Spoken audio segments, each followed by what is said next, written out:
Let's take a look now at a voiceover script. This is a script where the anchor will start off on camera, read for a sentence or two, and then switch to reading again live over top of visuals.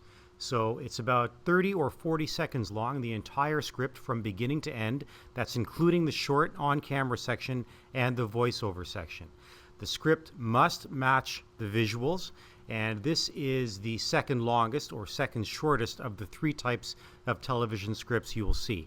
Let's take a look at one in action. Okay, so what we're seeing here is the voiceover script, how it's written on the left, and on the right you see how that is implemented when it airs on a television newscast. In this case, it's an 11 p.m. newscast read by Lisa LaFlamme. In this case, she is a one anchor. Sometimes there are two anchors on the desk. In this case, there is just one. So let's take a look at the formatting of the script first. That is very important. On the left-hand side here, top left, you always have, always, you have the name of the story or the slug. And that is important so that everyone knows what that story is called, so that if there are any questions or people are discussing the story, they know how to refer to it in a very concise and convenient way. For example, let's move Nigeria from story 3 to story 1 because we now want to lead with that story. The next is the writer. In this case, it's James. So that way everyone in the newsroom knows. And the newsroom you can see behind Lisa there. That's the newsroom. It's a working newsroom. In this case, the writer is James. So if Lisa has a question about this story, she knows who to talk to, as does everyone else. In this case, the anchor is Lisa.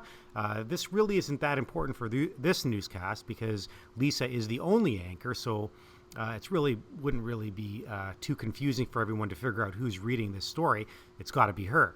But if there are two anchors, or sometimes even three anchors, if there's a sportscaster or a weather anchor at the desk, then that name has to be there so people know which person is reading that story. And finally, very important here, on camera, that is the command letting everyone in the control room know, that's putting the show together, that Lisa will be reading the next portion of this script directly into the camera. And as she reads, you will see her read those exact words. Once she gets to the word football, something else will happen and they will go straight to visuals. Lisa will continue reading these words here, but since we're taking visuals or VO, that will be what the viewer sees at home. So they'll hear Lisa, but see something else. So here we go. At least 21 people, including children, were killed in northern Nigeria when an explosion ripped through crowds watching World Cup football.